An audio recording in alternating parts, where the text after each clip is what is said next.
ಸಂಖ್ಯೆಯಲ್ಲಿ ಕೋಳಿಗಳಿಗೆ ಮುಖ್ಯವಾಗಿ ಬರುವಂತ 2 ರೋಗಗಳು ಅಂತಂದ್ರೆ ಒಂದು ಕೋಳಿ ಸಿಡುಬು, ಇನ್ನೊಂದು ಗುಂಬರು ರೋಗ ಅಂದ್ರೆ ಐಬಿಡಿ ಅಂತ ಕರಿತೀವಿ. ಹಾಗಾದ್ರೆ ಇದಕ್ಕೆ ಏನ್ ಲಸಿಕೆ ಕೊಡೋದು, ಲಕ್ಷಣ ಯಾವ ರೀತಿಯಾಗಿರುತ್ತೆ ಅಂತ ಗೊತ್ತಾಗ್ಬೇಕಾ?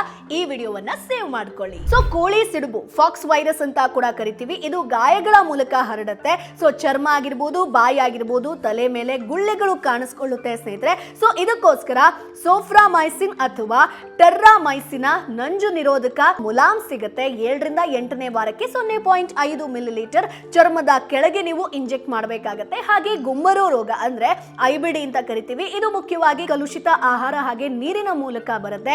ಬಿಳಿ ನೀರಿನ ಬೇದಿ ಆಗಿರ್ಬೋದು ಅಥವಾ ಮಂಕ ಆಗಿರೋದಾಗಿರ್ಬೋದು, ಮುದುಡಿದ ಪುಕ್ಕ ಆಗಿರ್ಬೋದು, ಮಲ ವಿಸರ್ಜನೆ ಮಾಡುವಾಗ ವಿಚಿತ್ರ ಕೂಗು ಕೇಳಿಸ್ತು ಅಂತಂದ್ರೆ ಸೊ ಇದು ಈ ರೋಗದ ಲಕ್ಷಣ ಆಗಿರುತ್ತೆ. 14ರಿಂದ 15ನೇ ದಿನಕ್ಕೆ ಐಬಿಡಿ ಲಸಿಕೆಯನ್ನ ನೀವು 1 ಹನಿ ಕೋಳಿಯ ಕಣ್ಣಿನೊಳಗೆ ಹಾಕಬೇಕಾಗತ್ತೆ. ಆ ಮೂಲಕ ಈ ಒಂದು ರೋಗವನ್ನ ನೀವು ಕಂಟ್ರೋಲ್ ಮಾಡಬಹುದು. Boss Vala, B the boss.